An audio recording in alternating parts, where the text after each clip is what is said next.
হরে কৃষ্ণ, জয় শিল প্রভুপাদ। আপনারা অনেকেই অবগত চলে আসছে রাধা ঠাকুরানীর শুভ আবির্ভাব তিথি। এই রাধা ঠাকুরানীর আবির্ভাব কেন এতটা মাহাত্ম্যপূর্ণ, কেনই বা এত মহিমান্বিত? কৃষ্ণের জন্মাষ্টমী উপবাস যারা রয়েছেন, যদি রাধাষ্টমী ব্রত পালন না করেন সেটা অপূর্ণ থেকে যায়। এর তাৎপর্য কি? রাধারানী কিভাবে বা এই যে আবির্ভূত হলেন, সেই আবির্ভাব দিনটি কোন দিন, কিভাবে এই আবির্ভাব তিথি উদযাপন করতে হবে, ভিডিওটি শেষ করে আগমন দেখতে থাকুন এবং এই অজানা তথ্যগুলো জানতে থাকুন। অ্যাকচুয়ালি ভগবান কৃষ্ণ যখন গোলক বৃন্দাবনে, বৃন্দাবন ধাম তিনটি ভাবে প্রকাশিত শাস্ত্রে বর্ণনা করেছেন। একটি নবদ্বীপ বৃন্দাবন, মথুরা বৃন্দাবন এবং গোলক বৃন্দাবন। সেই গোলক বৃন্দাবনে ভগবান যখন রাসমণ্ডলে একাকী অবস্থান করেছিলেন, আর ভগবান তার বাম অঙ্গ থেকে শ্রীমতী রাধা রানীকে সৃষ্টি করলেন। তিনি আবির্ভূত হন রাসমণ্ডল, আর আবির্ভূত হয়েই তিনি ভগবানের জন্য ফুল চয়ন করার জন্য ধাবিত হয়েছিলেন। রাসমণ্ডলে তার যেহেতু আবির্ভূত হন, এজন্য তার রা এবং ধাপিত হওয়ার কারণে ধা, মানে দুইটি ওয়ার্ড একত্রিত করে তার নাম হলো রা ধা। এভাবে রাধা নামের উৎপত্তি হয়। তো রাধা ঠাকুরানী যখন এই গোলক বৃন্দাবনে তিনি লাভলাস করছিলেন এবং একাকী আনন্দ পাচ্ছিলেন না, তাই কিলো রাধা রানী তার এই দিব্য লমকূপ থেকে 63 কোটি গোপী সৃষ্টি করলেন এবং ভগবান তার দিব্য লমকূপ থেকে সমস্ত সখাদেরকে সৃষ্টি করলেন। যেমনি রাধারানীর অভিন্ন প্রকাশ হচ্ছে মহালক্ষ্মী, যে লক্ষ্মী বৈকুণ্ঠে অবস্থান করেন, তার সাথে রয়েছেন নারায়ণ। এবং মহালক্ষ্মীর প্রকাশ হচ্ছে রাজলক্ষ্মী, যে রাজলক্ষ্মী কি করেন, যে রাজাদেরকে ধন সম্পদ দান করে থাকেন। এবং রাজলক্ষ্মীর অভিন্ন প্রকাশ হচ্ছে মর্ত্যলক্ষ্মী, যে লক্ষ্মী আমাদের এই মর্তে পূজিত হন এবং তিনি আমাদের ফলমূল, ধান, শস্য আদি দান করে থাকেন, আর যার বাহন হচ্ছে পেঁচা। তো এইভাবে তারা রাধা ঠাকুরানী সেই গোলক বৃন্দাবন লাভলাস করছিলেন। একদিন রাধারানী কৃষ্ণ সেবা করে এতটাই উন্মাদিনী হয়ে পড়ে, তার স্বাভাবিক তার চেতনা ছিল না। তাই কৃষ্ণ বিরজার কুঞ্জে প্রবেশ করেছিলেন। আর বিরজার কুঞ্জে প্রবেশ করেছিলেন যখন, আর এদিকে রাধারানী জানতে পারলেন তার যে প্রভু, যে কৃষ্ণ, সে বিরজার কাছে গিয়েছেন বিরজার সেবা গ্রহণ করার জন্য। আর এদিকে রাধারানী অত্যন্ত ক্রোধান্বিত হয়ে 63 কোটি গোপী সঙ্গে নিয়ে বিরজার কুঞ্জে প্রবেশ করলেন। আর বিরজার কুঞ্জের দাঁড়িয়ে ছিল কে? শ্রীদাম।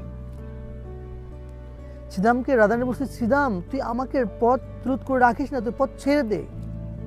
দেখতে চাই তোর ওই লম্পটটা কিভাবে আমাকে পরিত্যাগ করে বিরজার সেবা নিচ্ছে, আমি সে দেখতে চাই। আর শ্রীদাম বলছে, রাধে তুমি কেন এভাবে তিরস্কার কথা বলছো কৃষ্ণকে নিয়ে? আর যখন পথ ছাড়ছেন না, রাধারানী কি করলেন, শ্রীদামকে ধাক্কা দিয়ে দূরে সরে দিলেন। আর ভিতরে প্রবেশ করলেন বিরজা। রাধারানীর ভয়ে একটি নদীতে রূপান্তরিত হলো, আর কৃষ্ণ সেই স্থান পরিত্যাগ করে উদাও হয়ে গেল। আর দিকে রাধারানীর সমস্ত গোপিকাদেরকে নিয়োগ করলেন যেন কৃষ্ণ আমার কুঞ্জে প্রবেশ না করতে পারে, তাকে প্রতিরোধ করবে।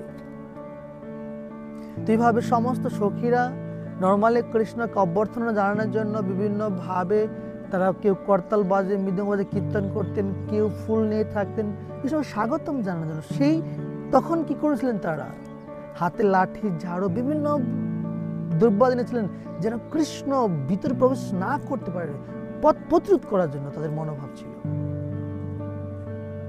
যখন শ্রীদাম রাধারানীর কুঞ্জে প্রবেশ করলেন, বলছে, রাধে যারা যুগ যুগ ধ্যান তপস্যা করে মনে ঋষিরা ভগবানকে নিমিষে দর্শন করতে পারে না, আর তুমি তাকে বৎসনা করছো, তুমি তাকে তিরস্কার করছো।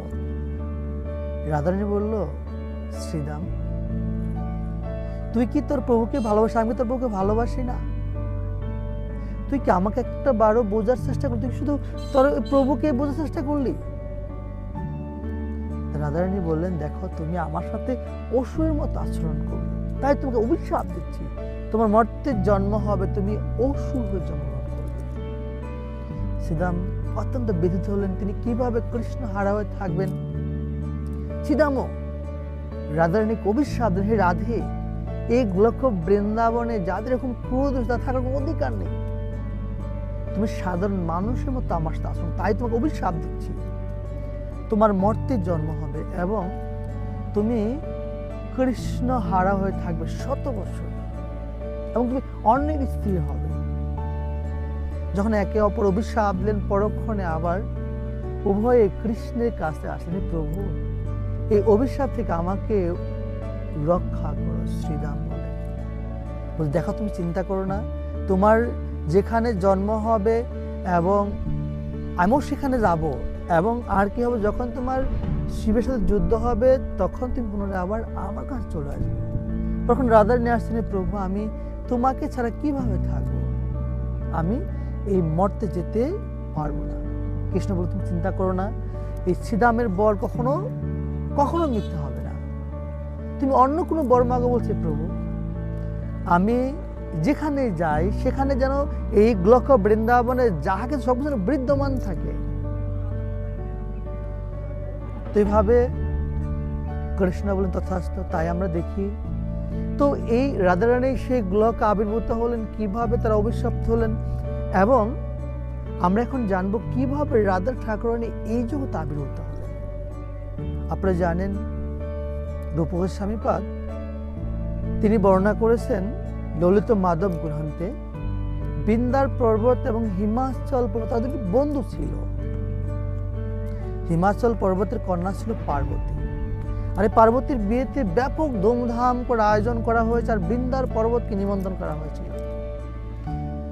আর বৃন্দার পর্বত যখন দেখলেন যে হিমাচল পর্বতের যে কন্যার যে বর স্বয়ং শিবজি, তার হৃদয় আক্ষেপ হলো, আমার যদি এরকম একটি কন্যা হয়, স্বয়ং শিবজি যেন তার সাথে যুদ্ধে হেরে যায় এবং তার থেকে যেন ক্ষমতাধর হয়। তাই কি করলেন, তাই বৃন্দার পর্বত ব্রহ্মার আরাধনা করতে শুরু করেছিলেন। তো ব্রহ্মা যখন তার আরাধনায় সন্তুষ্ট হলেন, যখন তার কাছে বর মাগলেন, ব্রহ্মা বর দিয়ে তৎক্ষণাৎ সম্মতি হলেন। পরক্ষণে চিন্তা করলেন, আরে আমি তাকে এই যে বর দিলাম, এই বর তো খুবই কঠিন, এটা কিভাবে সম্ভব? আর তখনই সম্ভব হবে যদি স্বয়ং রাধা ঠাকুরানীকে তার কন্যারূপে লাভ করতে পারে, কন্যারূপে লাভ করতে পারে। তাই ব্রহ্মা চিন্তায় পড়ে গেলেন এবং তিনি রাধা ঠাকুর আরাধনা করতে শুরু করলেন। এবং রাধারানী যখন প্রীত হলেন, আর এদিকে ইতিমধ্যেই বিশ্ববানু এবং চন্দ্রবানুর স্ত্রীর গর্ভে রাধারানী এবং চন্দ্রাবলী তারা ইতিমধ্যে তাদের গর্ভে চলে আসছে। এবং যুগমায়া এই দুটি কন্যাকে কি করলেন, বৃন্দার পর্বতের গর্ভে স্থানান্তরিত করলেন। তো এইভাবেই রাধা ঠাকুরানী তিনি এই জগতে আবির্ভূত হন। তো এইভাবে আরেকটি লীলা রয়েছে, রাধারানী যেহেতু বিভিন্ন কল্পে তিনি আসছেন এই জগতে, আরেকটি লীলা রয়েছে, যেমন রাধা ঠাকুরানী যে বিশ্ববানু রাজা, তিনি পূর্ব জন্মে ছিল সূর্যদেব, তিনি অনেক অনেক কঠোর তপস্যা করেছিলেন যেন যেন রাধা ঠাকুরানী তার কন্যারূপে লাভ করতে পারে। আর এই সূর্যদেবী আসেন বিশ্ববানু রাজা রূপে, আর তিনি আবির্ভূত হন রাভেলে। আর তিনি অনেক ধর্মপরায়ণ রাজা ছিলেন এবং তিনি শত শত অশ্বমেধ যজ্ঞ করেছিলেন এবং তিনি বিভিন্ন পূজা পার্বণ করেছিলেন এবং অনেক সৎনিষ্ঠাপরায়ণ ছিল, কিন্তু তার কোনো সন্তান ছিল না। তিনি কায়ত্তেনী ব্রত পালন করেন। একদিন একটি দিব্য আওয়াজ শুনতে পায়, সে আওয়াজটি ছিল, হরে কৃষ্ণ কৃষ্ণ কৃষ্ণ হরে হরে, হরে রাম রাম রাম হরে। এই দিব্য আওয়াজ যখন শুনতে পেলেন, এই হরে কৃষ্ণ মহামন্ত্র, তিনি পরক্ষণে এই হরে কৃষ্ণ মহামন্ত্র জপ করতে শুরু করেছিলেন।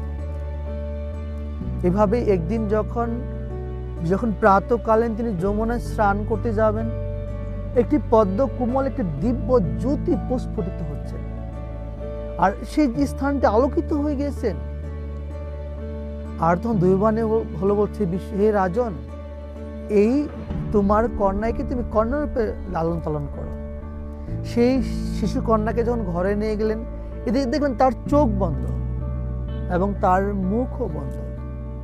কন্যা পেয়ে আনন্দ উৎফুল্লিত হলেও কিন্তু তার ভীষণ মন খারাপ হলো। কেন?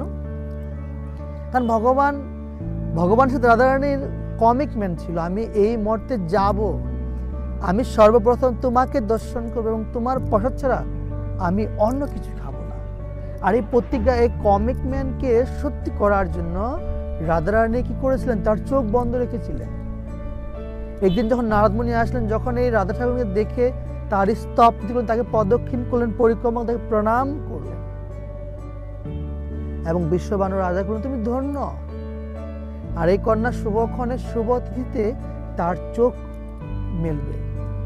আর রাধারানী যখন এই অন্নপ্রাশন অনুষ্ঠান হয়, তখন কৃষ্ণকে নিমন্ত্রণ করেন নন্দ মহারাজ, যশোদা মা আসেন, কৃষ্ণ কুলে নিয়েছিল। নর্মালি কি করে, যখন কোনো বাচ্চার অকেশনে যাওয়া হয় তখন সে বাচ্চা কুলে নেওয়া হয়। তো রাধারানীকে যখন কুলে নিয়েছেন যশোদা মা, আর পরক্ষণে কৃষ্ণ চেয়েছিল তার মার কুলে উঠবেন। তো দুই কুলে দুটি সন্তান। আর যখন একে অপরকে টাচ করছিলেন রাধারানী, তখন চোখ মেলে তাকে কৃষ্ণকে সর্বপ্রথম দর্শন করেছিলেন। এটা আবার অন্যভাবে কোনো কোনো স্থানে দেখা যায়, রাধারানী দোলনায় শুয়ে আছে, কৃষ্ণ হামাগুড়ি দিয়ে যখন দোলনা যখন রাধারানীকে টাচ করলেন, তখন রাধারানী চোখ মেলে তাকিয়েছিলেন। এবং যখন রাধারানীর অন্নপ্রাশন হবে, অন্নপ্রাশনে মূলত পরমান্ন মানে পায়েস দেওয়া হয়। যখন এই রাধারানীকে পায়েস খাবে, কিছুতেই পায়েস খাচ্ছে না, তো কৃষ্ণ হামাগুড়ি দিয়ে যখন গিয়ে সেই বাটির পায়েস খেতে শুরু করেছিলেন, আর সেই পায়েস রাধারানী মনের আনন্দে খেয়েছেন। প্রশ্ন হচ্ছে, তো বাকি দিনগুলো কি কিভাবে সে খেয়েছিল? বিভিন্নভাবে খাবার কিভাবে সে গ্রহণ করছে রাধারানী? নর্মালি রাধা ঠাকুরানী যখন বাল্যকালে তিনি খেলা করেছিলেন, তো এদিকে তো দুর্বাসা মুনি আসছেন, বলছে, লাল্লি লাল্লি, বৃন্দাবনে মেয়েদেরকে লাল্লি বলা হয়, তুমি আমার জন্য পরমান্ন রান্না করো। তো রাধারানী যখন তার যে মা কীর্তিদাস সুন্দরী, যখন তার বিভিন্ন দ্রব্য যখন পরমান্ন রান্না করলেন, এত টেস্টি পরমান্ন, এত সুন্দর স্মেল, দুর্বাসা মুনি তাকে বর দিয়েছিল, আজ থেকে তোমার হাতে রান্না যে খাবে তার পরমায়ু, যশ, কিন্তু সবকিছু বৃদ্ধি পাবে। আর এই কথা জানতে পারলেন যখন কে? যশোদা মা। তাই রাধারানীকে নিয়ে যেতেন প্রতিদিন যেন কৃষ্ণের জন্য রান্না করেন। আর এই রান্না যখন কৃষ্ণ হইতেন, কৃষ্ণ একটু খেয়ে এই রান্না শুধু বদনাম করতেন, এই রান্না খাওয়া তো বাজে রান্না হয়েছে। আর এই বাকি অবশিষ্ট কৃষ্ণের খাওয়ার পর যে থাকতো, সেটি সে রাধা ঠাকুরানী খেত। রাধারানীকে বক্সে করে যখন খাবার দিয়ে দেওয়া হতো, আর রাধারানীকে তার বাড়ির সামনে কি করতেন, মা যশোদা নামায় দিয়ে আসতেন, আর কৃষ্ণ লুকিয়ে থেকে সেই বাটির খাবার সব কিডন্যাপ করে নিয়ে খেয়ে ফেলতেন। রাধারানী বলতেন, হে প্রভু, তুমি যে আমার খাবারের নিন্দা করে এখন যে খাওয়াচ্ছ, কিন্তু লজ্জা হয় না? বলছি, রাধে, আমি যদি তোমার খাবারের প্রশংসা করি মায়ের সামনে, মা আমাদেরকে নিয়ে সন্দেহ করবে, আমি তাই তোমার খাবারের, তোমার রান্নার তো বদনাম করি। ঠিক এইভাবেই রাধারানী প্রতিনিয়ত কৃষ্ণ প্রচার অন্য কিছু খায়।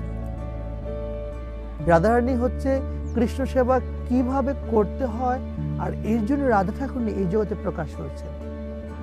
তাই রাধারানীর আবির্ভাব অবশ্যই পালন করবেন। সেই আবির্ভাব হচ্ছে 31শে আগস্ট, রোজ রবিবার। আর তাহলে ভগবান অনেক অনেক বেশি প্রীত হবে। যেটা অনেক লং ভিডিও আসলে, তো আমি আর দীর্ঘায়িত করছি না। আবার সবাই ভালো থাকুন, সুস্থ থাকুন। হরে কৃষ্ণ।